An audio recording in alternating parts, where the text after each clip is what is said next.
This Sportscast is brought to you again with Social Scousers. They're the guys who are behind all our little mock cartoons, and I'm quite happy with them. Yeah, mate, I'm buzzing. Does me a favour. Check them out for all your social media needs. Nice one to them.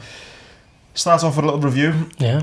Our tips, I should say, our little treble, it wasn't a million miles off. No, I don't think so at all, especially like the boxing. You know, no one thought Ben would go in and do that. Yeah, it's a good space to start then, place to start there. Ben, I think I tweeted you the night, you told me a bit about him and stuff, and I looked up on him and stuff after you saying that, after we'd done the podcast, and was more intrigued for the fight after what you'd said. Not only his performance blew me away, but just him. I found myself going down a YouTube rabbit hole of Conor Ben. What a fella. Mate, he's as I said to you, he's like got the makings of the next star for British boxing. Obviously that performance Saturday night just took him to another level, because no one's done that to Vargas. As I said, he's fought, you know, the lads at the top of the division, or lads who've been at the top. No one's done that to him. He's proper seasoned, isn't he, Vargas? When I think of him, like I say, I'm not a boxing kind of expert like you are, proper into it, but even I know Vargas, he's been around the block, he seems to have been around for ages. You only have to look at him, mate. He looks like a boxer, do you know what I mean? And he's tough as they come, and even he looks shocked at what he got hit with. You know, a lot of people I respect, myself and obviously myself, were saying, point, it's going to be an hard night, and he's made an absolute mockery of it. 90 seconds it was, wasn't it? But as you say, it's the whole package. You know, the video sent you, I put on social media as well. He's speaking Spanish in the all that sells. Do you know what I mean? You haven't seen that go on YouTube and he's at the weigh-in and speaking Spanish too. Yeah, and saying we can go right now, vamos, and all that. It's brilliant. He's got the whole package, mate. And like as we said last week, it's the entertainment business. You need that. You can't just be good at fighting. Yeah. And I guarantee now, the next time Ben fights, whether it is Amir Khan or someone like that, there'll be people viewing and people paying. He called Amir. I didn't know Amir Khan was even still boxing. He's been doing reality TV, hasn't he? Yeah, I think Khan's one of them. Like, he's not boxing unless something comes up. But at the end of the day, Khan brings money. Do you know what I mean? Ben brings money. Khan's looking for money. It sort of makes sense. Apart from, what's the upside for Khan? Do you know what I mean? If he beats Conor Ben, everyone's going to say, well, he's only a kid, or he's not a world champion anyway. But the pot of money that's going to be there could get Khan out. Just to go sidetrack then a minute from our little treble one to the money side of boxing. I saw today about the Joshua Fury fight, and I think it was David Hay come out and said there's going to have to be some serious money for that fight to happen, which I can understand why. You know, there needs to be a venue in a kind of country to host it, to say, look, we'll put up the money. But being a pessimist for a moment, that frustrates the fuck out of me, because if that fight doesn't happen, it'll be the biggest crime in boxing. Yeah, you got to ask the question, how much money do you need, haven't you, really? Yeah. But like, as I say, it's the biggest fight in boxing. Might be the biggest fight of all time in terms of numbers. And you know, you gotta wonder just how much they're gonna make. But it is a crime. But that's the business, isn't it? They're not gonna. I hate that about boxing. It's horrible. But that's why there's too many hands involved. If you look at boxing, I have this all the time when people who aren't into boxing will speak to me about it, and they'll say, "So who's the middleweight champion?" For example, and you'd say a name. You say, "But I've seen somebody else with that belt. So isn't he the middleweight champion as well?" And all that stuff, just to go back to the money. It's so diluted with belts because they bring money, sanctioning fees that people pay, and it's to a point where it's ridiculous. So money just controls the sport, unfortunately. It always has on the underbelly of it, the people involved, but now even at the top, it's money first, then legacy. Yeah. I mean, is there, apart from Amir Khan, because he was quite quick to call him out, wasn't he? Ben, I mean, is there other fighters, or do you reckon he's just saying that because that's the money fight and that'll get him? There's fighters in the British welterweight rankings that, you know, from a pure boxing standpoint, a really good fight. Michael McKinson won a couple of weeks ago on a Matchroom show. That'd be a great fight, but they just don't sell yet. Because, and Ben knows he's a clever lad. He knows he's got a dancing partner there in Amir Khan, someone who's going to, you know, sell the fight with him. The narrative's there, the old guard versus the new guard. Khan brings what he brings, his world titles, his Olympic achievements. To be honest, they're going to sell it, but it sells itself. Yeah. Listen, whatever that Ben goes on to next, he's got a fan in me. I thought he was absolutely brilliant. I've had 10 texts the same, exactly. Who's Conor Ben? Like, no, this is people who come in for the Joshua fights or the Fury fights or Canelo. And they're texting me saying, who's that Conor Ben? That's me, mate. I'm a bit of fair weather. I'm a fair weather boxing fan. I get involved with all the big fights, and when you spoke him up last week, like I say, went down a YouTube rabbit hole about him, and yeah, belter. So you were unlucky there, but yeah, like I say, you said he'd win, but I don't think anyone could have predicted the fashion. Not at all. But as you say, we were unlucky with our little. Yeah, I went for Liverpool on the -2. I mean, they got the job done last minute against Villa with a Trent winner. I thought they would have blew Villa away a bit more. I mean, I'm glad they got the 3 points, but I thought it would have been done a bit more convincing rather than a last minute winner. It sort of summed our season up, that game, I think. We huffed, we puffed, nothing really come off. No. Do you know what I mean? And that's just us right now. Do you know what I mean? Nothing's really going to fall. You know, when we see the Real Madrid game, it's the exact same. Things just aren't falling for Liverpool at the minute. Sometimes you need one of those games, like a last minute winner, and you sometimes propels you a little bit. But it's like you just, you know, clutching at straws to try and, you know, have a little reason of this is why we'll be okay next week, but it's just not happening, is it? No. So yeah, you picked Benn on points. You got the knockout. I picked Liverpool -2. They got the win, but not -2. And Bristol Demai to get a place. Yeah. Came in. He didn't come in. No, he was a bit behind. Was it what way did they come? I don't think he was in the places. Why am I thinking he got placed? Just crying it in. I'm crying it in. Yeah, but he didn't place, but he went well for a while, and then he just sort of got misplaced in the field. And you know, once you fall back, it's tough to get round. You know why I was on me Rachel. I was on me Rachel. What would you call it? A unicorn flying through the sky at that point. So I spoke to you in the morning at 9. I said I'm dying to do a big bet on the national. I don't. £100 on the national is never something I'd normally do, and I just thought, fuck it, I'm going to have a little go.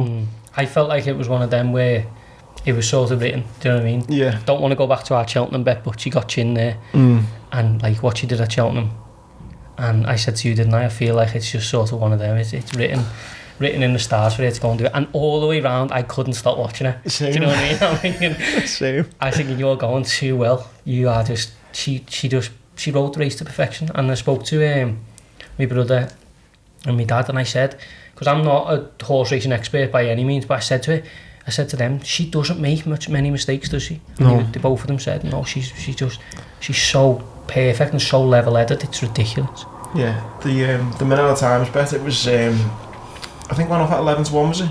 She was a decent price, like. Yeah, 11-1. So like Jordan said, and I think it was just written in the stars a little bit, in the sense of a woman had never won the Grand National. A weird year in the sense of no fans. This crazy COVID year, and yeah, same as you. I just thought it's written in the stars. Yeah, if a woman's going to win the national, it's going to be in a strange year. The first one anyway, it'll be a strict, like Liverpool winning the league. You know, we wait 30 years and it happens in the middle of a pandemic. Yeah, it's just going to. You know, a woman wins the Grand National. The first one happens when there's no one watching in a weird year. And like you say, she just ran it perfect. But she did it all for Cheltenham as well. It's getting to the point now, like, I remember when AP McCoy was in, you sort of watch him, or even the commentators would be like, here comes McCoy or whatever. It's getting the same with her. She just, like, if she's dictating, it sort of looks like inevitable. Yeah. And she can dictate the race from wherever she wants. It's brilliant. Yeah, no, that was good. So, managed to get the winner for the national. Which made for a merry Saturday evening. Yeah. I was a bit worse for me Saturday, like. Yeah. Yeah, I had one too many Friday, so I was here sort of watching the national. I was just like, even when I won, I was just sort of giving it one of them, you know, little weak arm. In the doghouse. Yeah, I was a little bit in the doghouse. Yeah. Hopefully that. Did you have any other winners on Saturday? Well, we had Do Your Job that we put up on Friday, didn't we? 22-1 place, so that was nice. That got us away. But Saturday, no, I sort of hit the post. I got a couple of places and stuff. So, but that was the story of my 3 days, really. Sort of got a couple of places, didn't really. Yeah, you were better in Cheltenham if you were winning medals for second places. That seems to follow me around. Actually, it's not the greatest sight in the world. No, no, but we did all right. You know, got by. Yeah, so our treble this week didn't come in. Neither of our bets did. So 0 points for both of us. Do you know what? I'm quite happy with that. Yeah, I don't want to get behind. Playing it safe. One thing I was going to say there on the betting front as well, I was texting you, I've been doing alright on the horses lately, and then it gets to Monday and I had a few beers and I saw the double, the Southampton Everton double, and I thought, bank a double. Everton are fighting for the Champions League, Southampton playing, it was West Brom, I think it was. Yeah, it was awful, you know, in the relegation fight. Those bottom three in the Premier League look like they're done. And yeah, one was a West Brom win and Everton couldn't beat Brighton. I am done with betting on the result of a match. Yeah. With regards to it, at the moment, it's just absolute. I'm going to sound like an idiot now because my tip of this week is actually the result of a match, but it's a cup competition which I'll come on to. But I just think in that league, the football results are just they're nigh impossible to do.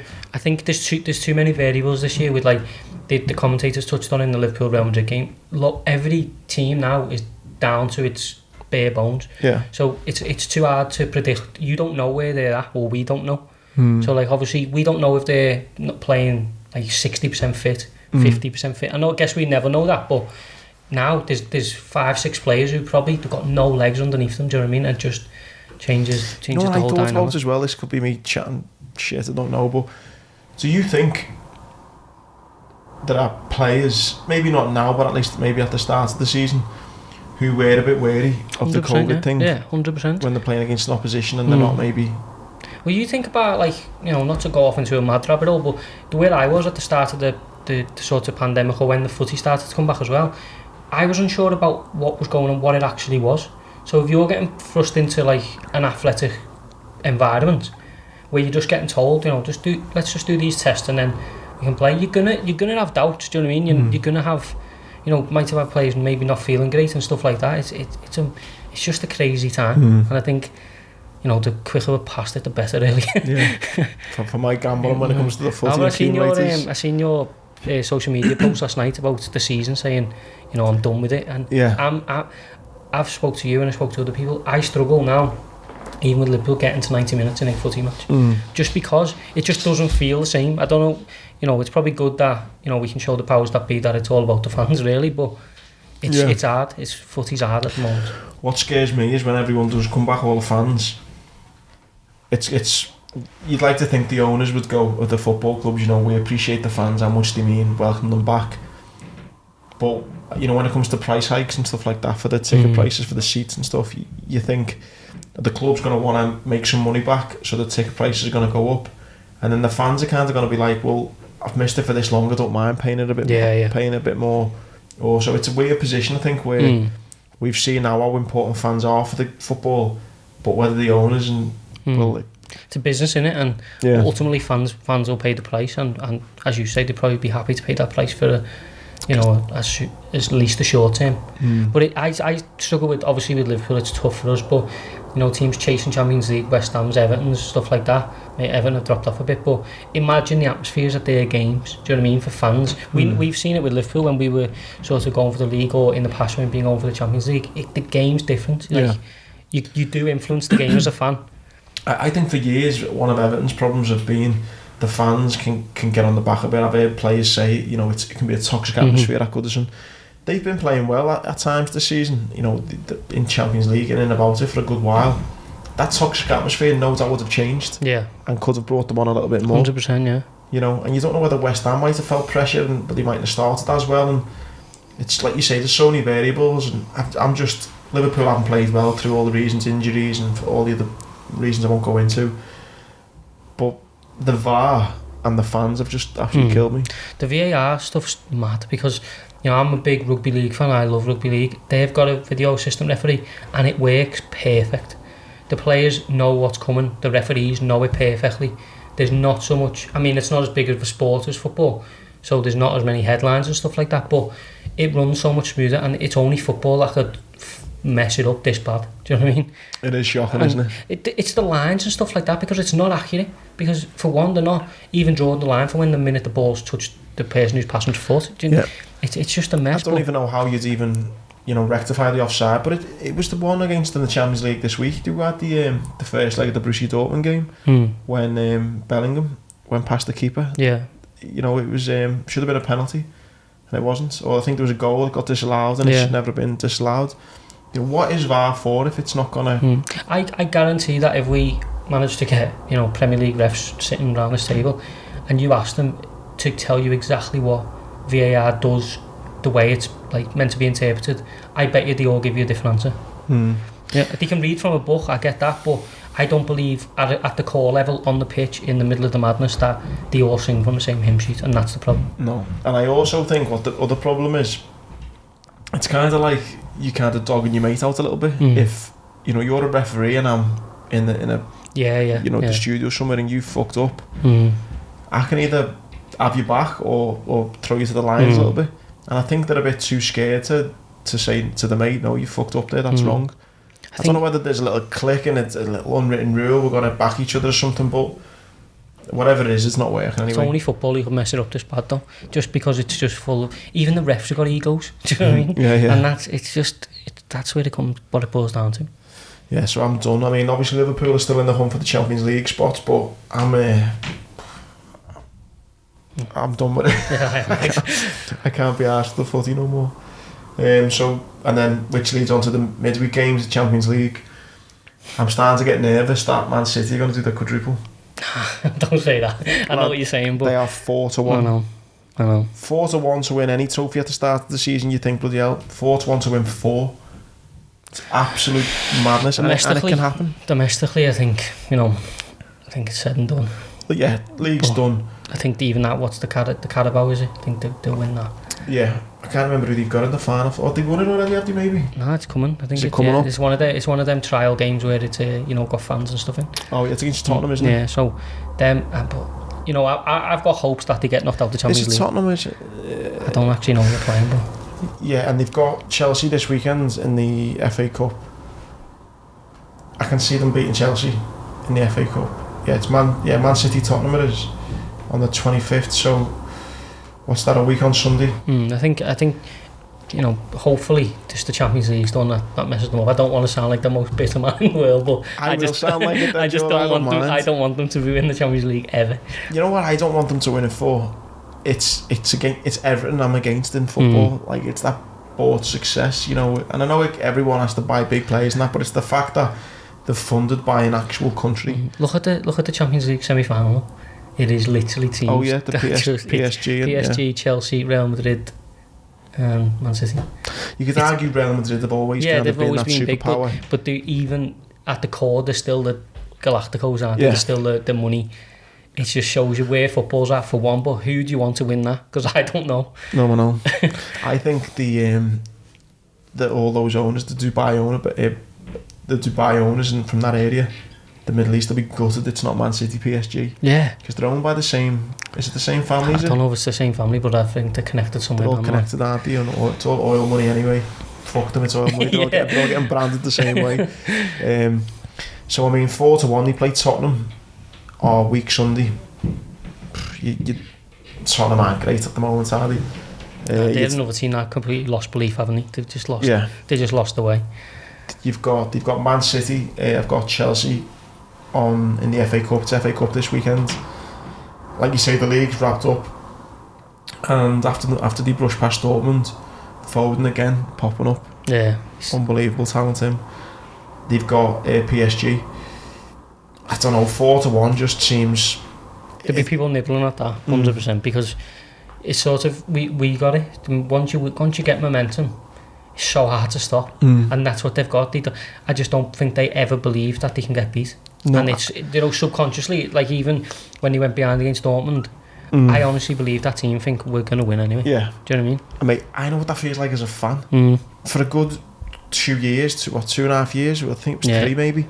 I went that game thinking, I want to meet the lads here for a pint because we ain't getting beat. And I didn't taste defeat at Anfield for 3.5 years or something. It might have been. I think Liverpool are feeling the effects of that, like sort of the hangover, aren't they? But it's sort of, it is. If a fan can feel like that, what do you feel like when you're playing? If every time you strike a ball, I'm hitting it so sweet, and every time I shoot, it's going in. Every time I jump to save it, I'm saving it, and it ripples through the team. Yeah. It's hard to stop, and like you say, in life, in any sport, momentum is king, mate. Like if you can get momentum behind you in anything, it's so big, and they've just got it. Yeah. You know what I mean? No, it's scary to think that they could actually go on and do that quadruple, which I'll be absolutely wounded by. Liverpool as well. Just like you said, we touched on it just then, that Real Madrid game midweek. I think, again, I'm not going on about the fans again, but if we were there, whether we would have went through, I don't know, but that just shows you the difference. You're getting beat, you need to score at least 3 goals against Barcelona, you got the fans there. We scored 4. You know, we only need to score 2 against Real Madrid and couldn't even get 1. I think the frustrating thing for me is we had the chances. You know, Salah, first minute Salah. You know, I don't want the ball to fall to anyone else but him, and he misses. Wijnaldum's one, the same. Firmino had a couple. It's just, you know, I really don't want to go on about the game too much, because last night when I was sort of in bed I was thinking that's just so frustrating, because it's not, if we'd have huffed and puffed and we'd have just been like we have all season, you'd say, you know what, we deserve to go out, but last night we could have won that game with ease. We almost said it in the aftermath. He said we had the chances, it was there for us, but we just didn't take it. It was more than enough chances. Yeah, so Champions League over for Liverpool, and yeah, I'm fucking done with it. And I was pissed off. We are biased. Yeah. But Everton, you know, again, I don't just want this to be about Liverpool chat. Everton are fucking pissing me off when it comes to the Champions League. You know, they've had it there all season to do it. My sister's boyfriend, Harry, he's a big blue. Had 2 bets on, like say, I thought he'd win. And he's just saying they're just so bad. He's just like, he's so frustrated watching. The thing with Everton is their 11 is good enough. Their strongest 11. Did you see the bench the other day against Brighton? I didn't know any of them.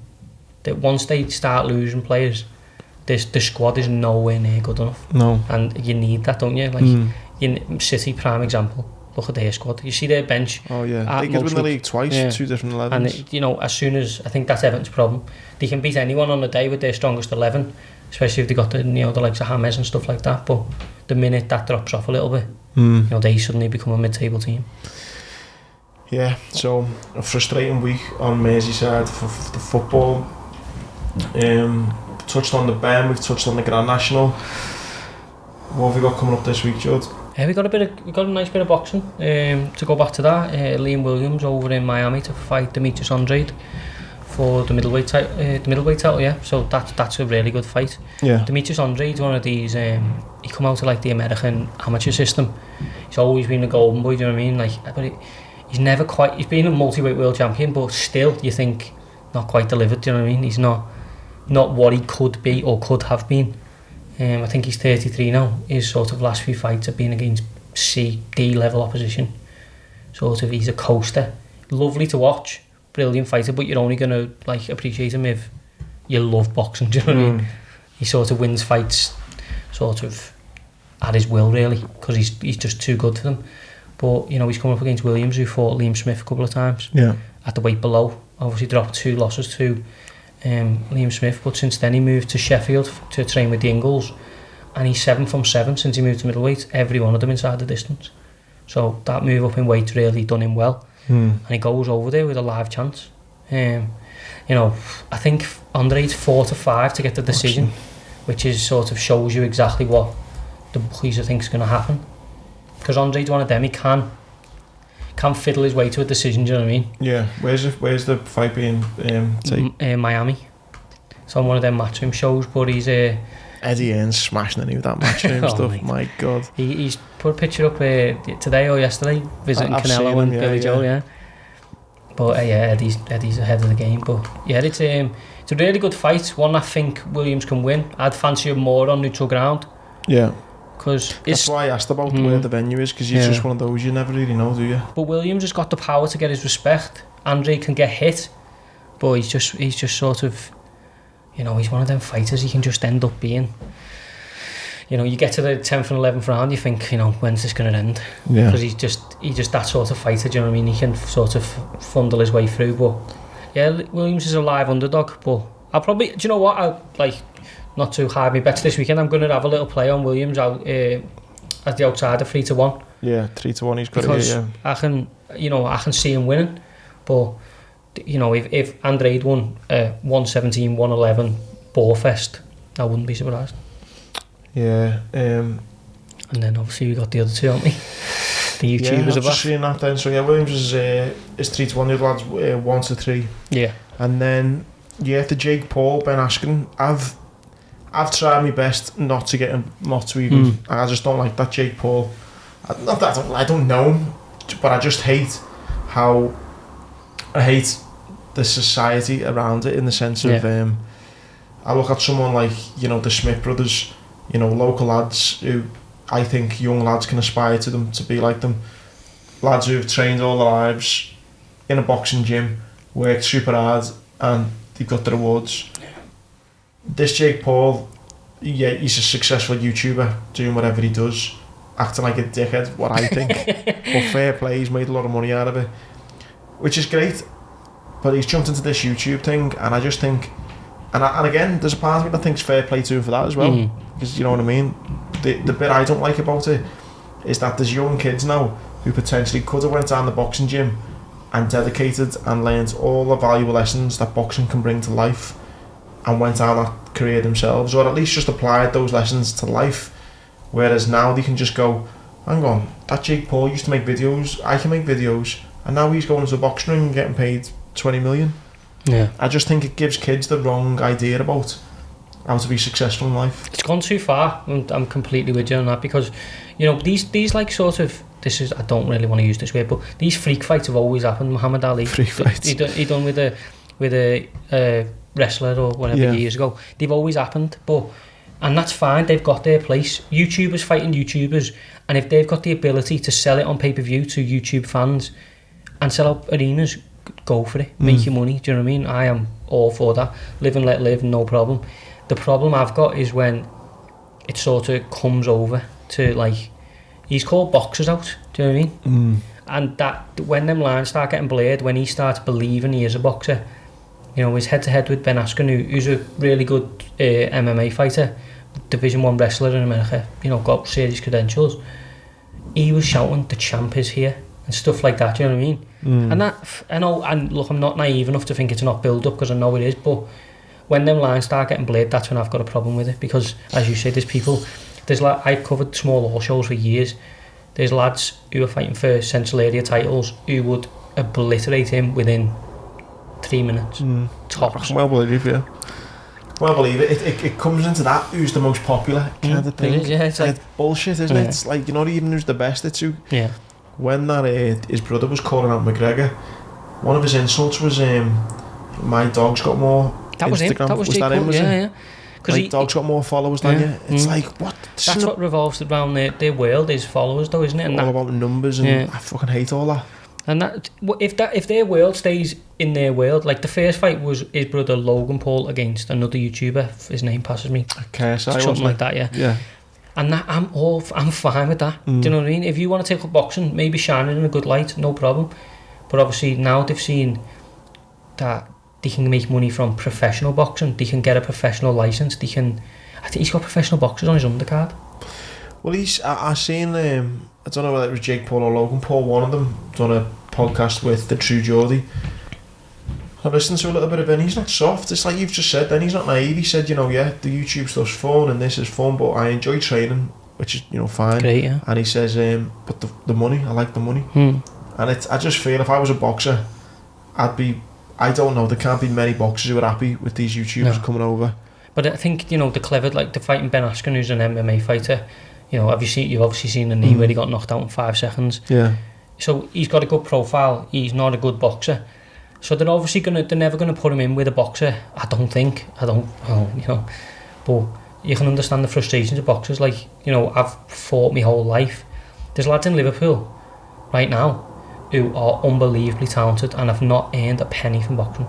But you know, we said at the top, didn't we? It's entertainment business and it sells. But you know, I don't like the blurred lines of sort of calling yourself a professional boxer, because you're not. I mean, he's 1 to 2. This Jake Paul. I know. It's mad, isn't it, when you think about it, against the actual full-time professional combat athlete. It's how serious this Ben Askren's been taking. Yeah, I mean, he's probably getting. He was in the UFC. Well, he was in one championship, which is like the UFC in Asia. Even though UFC does go there as well. But so he was champion of that. So he's earning good money. But he'll be earning more money from this than he is in his whole MMA career. Oh yeah, I can well imagine. And that's the madness. Yeah. But you know, you got to get. I think that's like a society world problem at the moment. It 100% is. Yeah. People are more interested in, you know, money and numbers and popularity than they are with morals and hard work. Because I said to you, sort of when we weren't recording, if this goes longer than 4 rounds, these two are going to be that blowing that they're just going to lie all over each other, because they're not. you can't just get into a boxing ring and just do it. Do you know what I mean? It just doesn't happen like that. Like, you can get in and have a go, or you can go to the gym and try and stuff like that, and that's fine. But to fight for 8 rounds at a high level, what this is being billed as a high level, you can't do that. You can't hold your form and stay, and make it look good on the eye. No. Unless you've I don't think it'll be good on the eye. No, for 4 rounds, I think there'll be a bit of showboat and they'll throw a few, crazy haymakers. But if it goes further than that, you'll be like, what the hell is this? What are you thinking then for it? Just because they don't want him to get beat, Jake Paul for the win? Everything's stacked in his favour. Even if he gets dropped, which he could do, he will still win on points if he gets to the end bell. I think he's 7-1 for the decision. So, on a model standpoint, I'm not going to watch it, but I'm going to have a little bite of Jake Paul on points at 7-1 because 7-1's a big price. Ben Askren's been hit by people like Robbie Lawler in the UFC who can whack. My worry is this is made at cruiserweight. Ben Askren fought at £170 in the UFC, so he's fighting upwards of £30 ahead of his actual weight class. But if he can get through, as I say, a few rounds, it's going to be a terrible fight, and I imagine Jake Paul will win on points. I like the idea of 7-1 as well. Because the bookies are obviously just thinking, and this could well play out. Ben Askren's being told, listen, throw a few shots, let yourself make it look good, and then get it and get out of there. And if he has done that, then fair play. But at 7-1, I think that's overpriced. I think it's priced wrong. And my whole philosophy on betting is to find places where the bookies have got it wrong. And I think they have there. Right. What else did we say this weekend as well? Got a few things going on. We sort of got a Hollow Gingers going, the Scottish National. We spoke about that. So he's in the Scottish National Sunday, which has been moved because of the death in the royal family. So that was meant to be Saturday, it's now Sunday. That's in the Scottish Grand National, yeah. What price is he? 33-1, I think, which is a lucky price for us actually. All Splasher Ginger's big wins, he was 33-1. Oh really? Literally, he was just like a reoccurring fee, and he just kept winning at 33-1 , but yeah, I tell you what, it's not a bad price to win. If that's your lucky price, you're alright, aren't you? But it's I mean, he's had a tough year. He ran really well in the old Hennessy, but then he's had a couple of races where he's like unseated the rider and stuff like that. Yeah. So he's had a bit of a tough year. So if that's not completely taken it out of him, he should go really close. But it's just one of them. We're not going to know until he gets. I seen someone tweet. Did you see the tweet? Someone said, like I'd mentioned and said Splashy Ginge was running this weekend. Hollow Ginge. Someone who listened to the show. Sorry, I did see the comment. Yeah. So yeah, just to go back to that, I think he will. If he's fresh enough, he will definitely run his race. And to be honest, like, this is not biased either. With his ability, if he's still there with 4 or 5 to go, I would fancy him to go close. Yeah, he's got loads of natural ability. It's just putting it together. But it's like anything. You wish he could talk sometimes. What's up? But if he can get into a rhythm and he can, the season hasn't took too much out of him, he'll be bang there. Who's the jockey on board this weekend? Sam Twiston-Davies. So one of the top jockeys in the country and the world. So. What time's that Sunday, do you know? I don't. I think it might be. To find it on here, I can't find it. I'll tell you now. So Splashy Ginge 33-1. Hollow Ginger is. Hollow Ginge. Yeah, so 3:35 it is Sunday at Air. It's on ITV and the others. So it's easy to watch. But yeah, I really do fancy him. To go close. Is your dad going up there for it? Is he? Nah, he's sort of taking his moral standpoint. he hates it because obviously just because no one can go. Because no one can go yet. So I mean, like that would have been a good day out for us.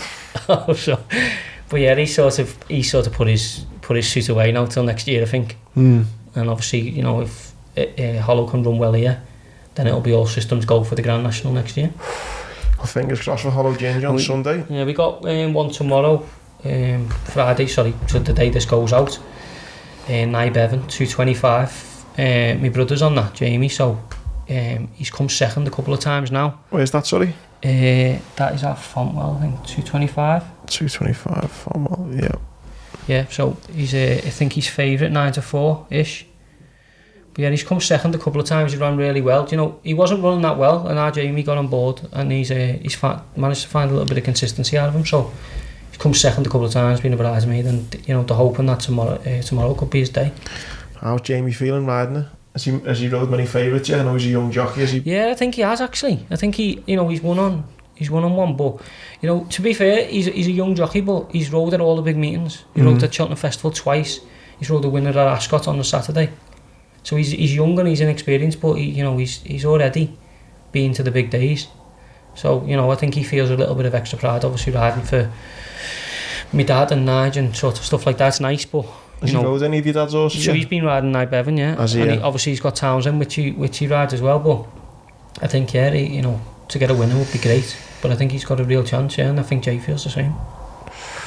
And what price at the moment? I think he was 9-4 favourite, but that might have just been an early price. I think later when it goes up. But I imagine him to be favourite because he's been knocking on the door now for a win. Yeah, 9-4. Yeah, so at the moment.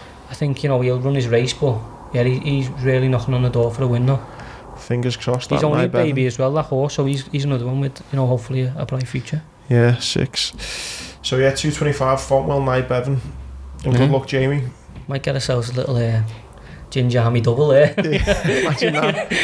Friday and Sunday. I think that, I know that could be one to go in the treble that then, Nye Bevan, do you think? Yeah, throw it in, bit of loyalty. What are we without loyalty? There you go.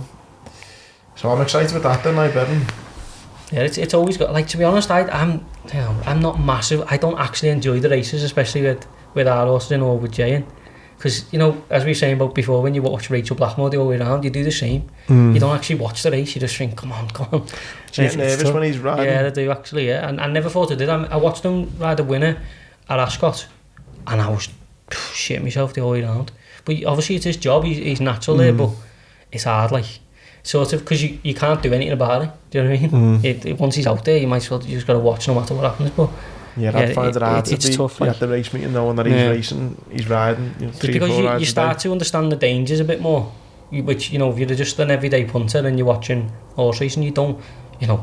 I challenge anyone. You don't really think about who falls off and who does what. You think about who wins, and when you sort of get a personal attachment to it, you start to think of the things that can go wrong. But they're one of the only professions where an ambulance follows them around. So it's mad, isn't it? Yeah, so they're quite lucky in that sense. You think every day you go to work and there's an ambulance travelling at 30 mile per hour following you. I know. That's your job. So, but I guess it's lucky, but it's Jay's got a bright future, but just be nervous watching him for the next 10 years. How old is he now? He's 25 now, but he didn't sit on a horse till he was 20. Really? Yeah, he didn't sit on a horse till very late, and he's sort of grafted hard at it, sort of starting to get his his opportunities now. And I say, he's gone literally from the bottom to the big meetings in 5 years. Brilliant. Going back a sec, just to I forgot to mention the Ascot when you mentioned UFC, the Conor McGregor and Poirier fight's been. Did you see all the to and fro by there? So at the rematch, did you see the pictures from the rematch? They're like, so Dustin Poirier, he's got a hot sauce company. Right. So at the weigh-in, he pulled it out, he gave McGregor it. McGregor like hugged him, took a picture with the hot sauce. They were talking, like, McGregor said, I'll donate to your charity, no problem, like, because they fought 2014 and it was bad blood. And then so this time they were like mates, this is all respect. And then apparently McGregor didn't pay up. He's meant to give him £500,000, wasn't he? Yeah, $500,000, but McGregor's saying I wanted to know where it was going. Poirier said people didn't reach out, so then that got a bit heated, to be honest, but I think that's the McGregor selling machine going into overdrive, do you know what I mean? Because he said that he wasn't going to pay it then, didn't he? Yeah. But and he said the fight was off at first, didn't he? Yeah, and then he announced it day after. But that was probably Dana White thinking, he's going to call this off, I need to get this announced. But July 10th, Vegas, full crowd. I seen that, I said to my dad straight away, there's Vegas, back to normal. I know. Well, they sort of, Eddie, I don't know if you've seen today, Eddie put a picture up of that big new American football stadium in Vegas. Put a picture up of that being there today, and so people were saying, is that where they're going to take Fury Joshua? I'd go to Vegas for that. I know. 1,000,000%. I know, and if they can do it there, like all this like Middle Eastern stuff is sort of coming into play now. I think, it's my personal opinion that within 5-10 years it's going to be the sports hub of the world, just because of the money they've got Middle to take East. It there. Yeah, I mean, especially because UFC took Fight Island there. They rolled out all through the pandemic there. They've now built arenas in Abu Dhabi that can host all these things, and I just think within 5 years all the big fights and stuff will be there. The F1 goes there and stuff. But I think Vegas, for what it is, for the biggest heavyweight title fight in decades. I just think, mate, Vegas, you're just not beating Vegas when it comes to big fights, and just, you know... It's the whole package, innit? Yeah. Because obviously the Middle East, there's certain rules and stuff that just don't add up with what comes with a big fight. And I think fighting's still got that thing of, you know, it's medieval, it's the most, you know... Yeah. It's us in our most prime, isn't it? Like, you don't want a white beach behind you. No, you want like a, you know, you want Sin City. Yeah, it literally is, yeah. Well, I think, you know, if it was in Vegas...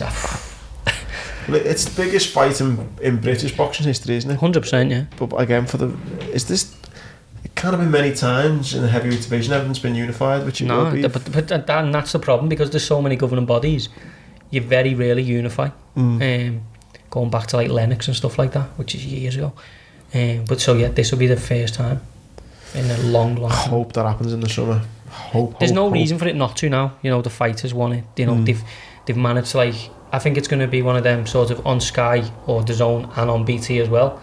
Sort of that hasn't happened since Lennox fight and stuff like that. I tell you what, people need to start signing up for Patreon so me and Jordan can get out to Vegas twice. Yeah, literally, yeah.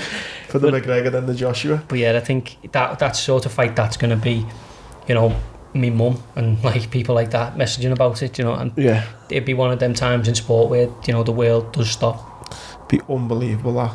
Unbelievable.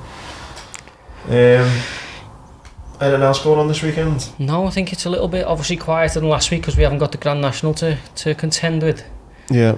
But you know, hopefully we can get a few of our tips up. Even the footy wise, there's not much footy after the FA Cup weekends, so there's games on pretty much all midweek. Yeah.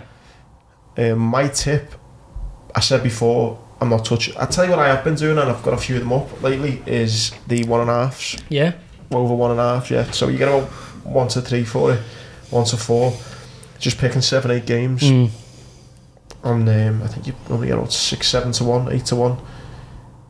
But I'm having a look in that because it's near impossible to pick, you know, actual results, just because it's again for all the reasons we said before. Teams are conceding goals left, right, and centre. So if I was going to do an accumulator this weekend, it'd be an over 1.5s. But despite saying that, I have picked a game for a team to win on the nose because it's FA Cup, and I believe one-off games, anything can happen. Yeah. Leicester are doing what they always do. I'm starting to fall away.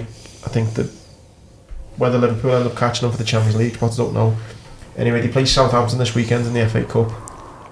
I think Southampton have got it in them to have an unbelievable game. I like their manager, and I think Leicester will be concentrating more on top 4. Yeah, I think you're right there. I think it's sort of for them now, especially for the manager and stuff, it's sort of, yeah, it's either this trophy or we need to stay in that top 4. And as we said last week, it's money, innit? Yeah, and it's big money in the Champions League. I think so. I think with Leicester concentrating on the Champions League, Southampton aren't really playing for anything this season. The FA Cup is their one shot, and in a one-off game in the final, if they can get there, who knows? They'd face City or Chelsea. Anyway, you get 3 to 1 for Southampton. Yeah, I don't mind that. I wouldn't go big on it, but I think when you're looking for some value in regards to the footy this weekend, I think a cup tie, anything can happen.